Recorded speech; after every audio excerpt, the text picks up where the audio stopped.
Okay, next we have Mr. Pete Healy, the hardest job in international marketing. Give it up for Pete Healy. Thank you. So, you have an amazing shrimp curry noodles at some Japanese restaurant. You want to have it at home, but man, you're not going to do it from scratch. Then you're in a Kroger. You see the instant stuff on the shelf. Excellent. I'm going to take that home. And man, it's going to be great. But oh man, there's no English directions. Well, this is part of globalization. Stuff moving from one country to another, millions of things every day. Toys, condoms, shoes, clothing, chairs, all kinds of stuff. Furniture and high finance going on everywhere. Billions of dollars moving every direction. High finance, high risk. But who's doing the grunt work? There's a lot of that going on too. Somebody's got to have a tough job in international marketing. Who is it? Easy to say. It's the how do we explain what we're selling guys. Pleasanty surprise of groping. On sale now at Target. What's your size? Well, there's actually a group that has to work even harder than that, and that's the how do we explain how to use something, guys? How do we write instructions across languages? Recycling, got it. Unrecycling, okay. But how about in other product categories? Now, just think about it. You know, your kid's 6th birthday. Uncle Phil gives him a Darth Vader helmet with a built-in slushie maker. Cool, cool. Mommy, daddy, I want you to put this together for me right now. Woot, woot, I am so excited. Okay, we'll do that, Timmy. Oh, whoa. Okay.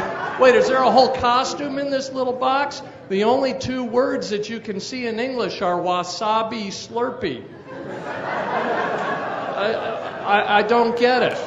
Okay, well, the how do we give instructions in different languages guys are working hard on this. They say, let's make it simple as pie. Pictures, no words, pictures. That's what we're going to use, and we're going to help people around the world. Now, for example, there's a European furniture company that will go nameless, but their guys, the how do we write instructions in different languages, they're working on it all the time. They've been at the forefront of this effort for years. And they continue to work hard. Now, this is one of the company's products. I don't know what it is because I don't read Swedish, but it looks like it's probably a pretty useful item, but it also looks like it probably needs really detailed instructions. So, how do you do that in pictures? Well, you start with a lot of words because you got all the risk and liability. You want to keep the lawyers happy or at least minimally agitated. So in 31 languages... Yes, in 31 languages, you want to make sure to say only appropriate persons are authorized to construct this thing. And that means that if you know which end of the screwdriver to hold, got it. Okay, but that has nothing to do with how you write instructions. Those guys are working with pictures, right? This one's obvious. I get it. I'm from California. Don't grab your ass in a magnitude 7 earthquake. It's not going to get you out of there any faster. Okay, but there are other pictures too. This one. You will experience a very interesting tingling sensation if you dip your hand in sulfuric acid. Just do it on a rug so you don't spill any unwanted fluids on the floor. You know, it's nice hardwood floor.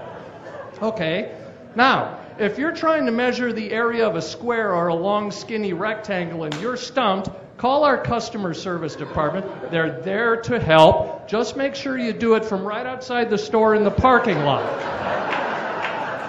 And above all else, don't get crazy with your dresser if you've had a couple of 6-packs and you're playing Stairway to Heaven cranked up on the stereo. It's amazing what you can do with pictures. So on one hand, the how do we write instructions in different languages guys are working really hard to keep the how do we explain what the hell we're selling guys really happy. But, you know, we don't want our brand internationally to be a laughing stock. And, well, sometimes that happens. Even if we're selling little bubble liquid guns, it does happen. So, you know, how do you express the poetry? How do you express the poetry? And on the other hand, how do you express the poetry without words? How do you create a captivating brand experience around the world only with pictures? Well, the how do we write instructions across languages guys are working hard on it every day, but even they still have to use words sometimes. they're doing their best to bring fizzle to the sizzle on every product that we buy. And that's the latest stuff from the frontiers of international marketing. So thank you very much.